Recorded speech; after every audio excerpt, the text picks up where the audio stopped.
আল্লাহ রাসূল সাল্লাল্লাহু আলাইহি ওয়াসাল্লাম বলেছেন, সূরাতুল ইখলাস, সূরাতুল ফালাক, সূরাতুন নাস, এই তিনটা পড়ে ফিস সাবাহি ওয়াল মাসা, সকাল সন্ধ্যা, ওয়া ইনদামা ইয়াযহাব ইলা ফিরাশিহি, আর যখন বিছানায় তিনি ঘুমাতে যেতেন, এই তিন কুল পড়ে আল্লাহ রাসূল সাল্লাল্লাহু আলাইহি ওয়াসাল্লাম হাতে ফু দিতেন।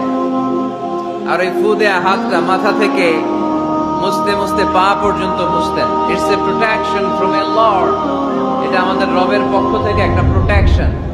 সুবহানাল্লাহ পড়েন।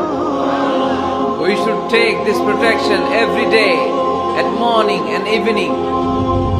শয়তানের ওয়াসওয়াসা থেকে, জিন ভূতের আসর থেকে বাঁচার জন্য এই প্রোটেকশন আমাদের নেওয়া দরকার।